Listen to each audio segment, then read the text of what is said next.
Alright guys, welcome to my kitchen. Alright, so I thought I would actually show you what's in my kitchen, right? Give you a little quick tour of how my kitchen is set up, and then we're going to talk about the importance of having a clean slate in your kitchen. So this is where I have the stove top here.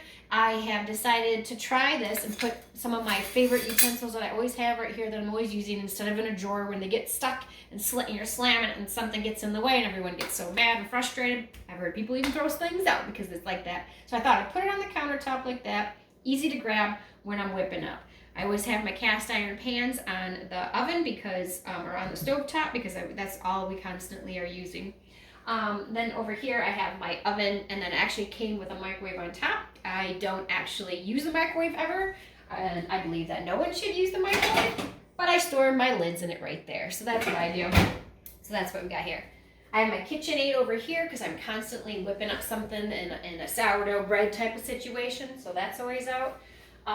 And we've got, the kitchen sink, the coffee. Always the coffee, right? Do I have some coffee drinkers with me today? I hope so. And then we have my 10-quart crock pot right here. I have some hocks in there from our pasture-raised organic pigs that I just put in some broth, the hocks, a little bit of spices, and then that's kind of doing its job, and that's what we'll have with dinner with a couple other things. And then over back behind here, I've got my bread box right here that I love that my friend gave me. And I had too much stuff in there, so I actually had to put it in a plastic bag. Not my favorite thing to do, but sometimes I just have to break down and use plastic. I have these containers back in here for my items that won't fit up into here. They're a little too tall.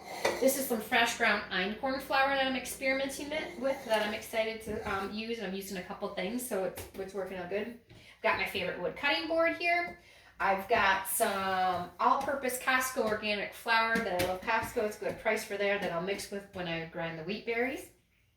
Got the coffee grounds. I've got butter always on the counter. And I've got noodles, coconut flour, quinoa, and some ramen noodles back there that I'm constantly, that I like to cook with. So put these back real quick.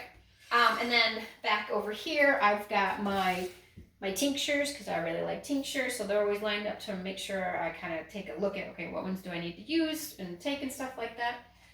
Sourdough starter, always on the counter, and I like to keep out stuff that I know I need to use. So here's a little mini pie pumpkin and a couple apples. They're on the counter, they're in my face, stuff that I need to try to remember to use. So, so that's a quick little thing over here.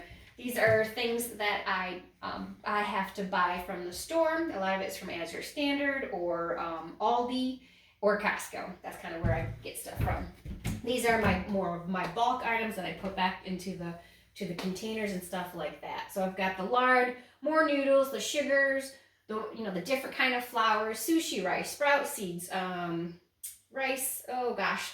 Honey, everything you can think of, all kinds of stuff. So that's kind of where that kind of stuff goes as well. So everything is right here. And now I'm going to talk about why you need your kitchen to have a clean slate.